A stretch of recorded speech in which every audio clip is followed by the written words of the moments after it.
Berawal dari pemecatan yang dilakukan Sekjen Partai P3, Roma Hurmuzi, kepada Ketua Umum Surya Dharma Ali yang kala itu tersandung kasus korupsi di Kementerian Agama yang dipimpinnya. Partai berlambang Ka'bah itu terbelah menjadi dua kubu antara Muktamar Surabaya dengan Muktamar Jakarta. Selasa 20 Oktober, Mahkamah Agung menggugurkan SK Muktamar Surabaya pimpinan Romi. Putusan itu direspon dengan dibentuknya Tim 7 pada Kamis kemarin.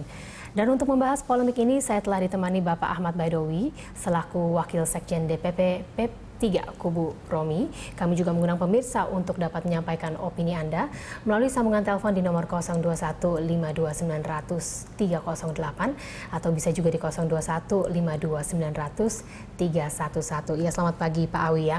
Pagi, Pak Awi, ada banyak sekali penafsiran dari hasil Mahkamah Agung ini. Sebenarnya siapa sih yang salah menafsirkan hasilnya ini? Makasih Mbak Luisa. Jadi begini, kita kan tidak bicara penafsiran-penafsiran, tetapi dalam proses ini kita melihat fakta hukum yang diputuskan oleh Mahkamah Agung tanggal 20 Oktober Selasa lalu. Putusannya itu ada 3. Pertama, saya baca di sini, putusannya ada 3, tidak lebih. Mengabulkan gugatan para penggugat untuk seluruhnya, menyatakan batal SK Menkumham, dan seterusnya. 3, mewajibkan tergugat mencabut SK Menkumham. Jadi hanya itu putusan Mahkamah Agung.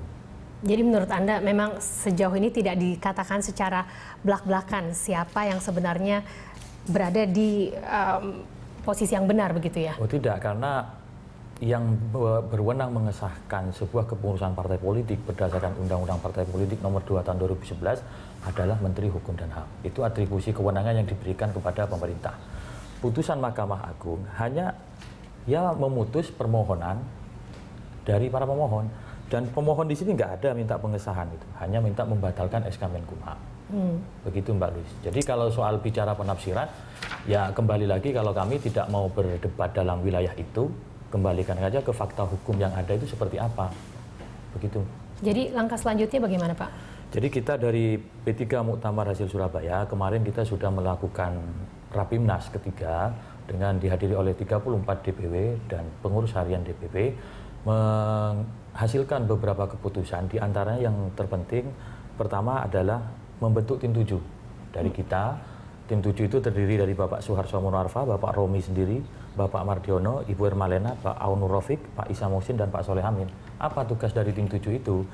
Yaitu melakukan keputusan dari Rapimnas. Ada 3 langkah untuk menyikapi putusan Mahkamah Agung ini. Pertama, yang akan kita lakukan upaya islah di luar pengadilan. Ini namanya partai politik, islah biasalah komunikasi dengan kedua belah pihak atau juga pihak-pihak yang lain. Itu wajar dimanapun. Yang kedua, upaya hukum peninjauan kembali.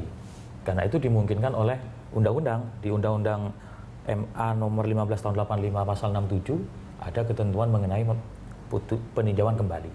Dan itu dalam koridor hukum, tidak ada yang salah. Terus yang ketiga, melaksanakan sebetulnya putusan kasasi. Nah, putusan kasasi itu nanti tergugat di sini kan Menkumham. Apa putusan dari Menkumham itu?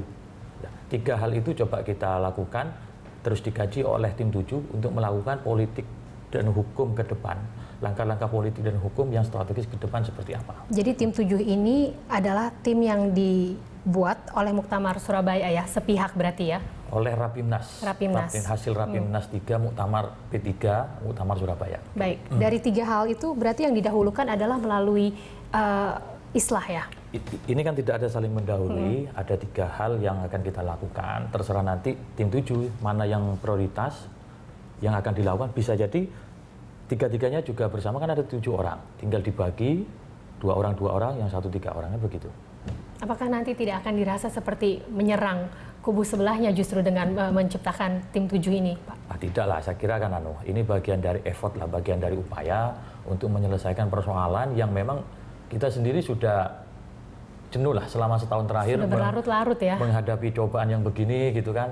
Tetapi ya kami tetap yakin cobaan yang tidak menjatuhkanmu itu akan menguatkanmu lah, kira-kira begitu. Sebenarnya menurut Pak Awi sendiri apa sih yang sedang terjadi di dalam Partai P3 ini? Sebenarnya biasa-biasa aja, ini dinamika politik yang umum terjadi di semua partai politik gitu kan.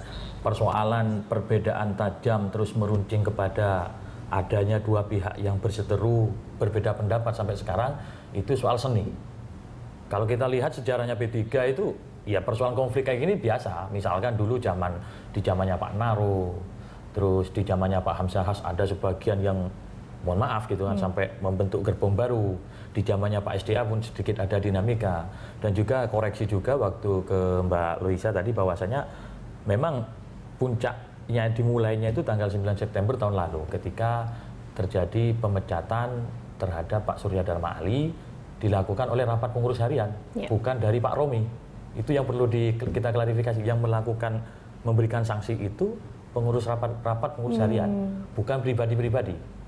Itu yang perlu kami klarifikasi. Baiklah, itu yang banyak disalah tafsirkan oleh media juga ya. Itu tugas media untuk menjelaskan salah satunya. Gitu. Baiklah Pak Awi, kita akan lanjutkan dialog kita pagi ini. Tetaplah bersama kami di Jurnal.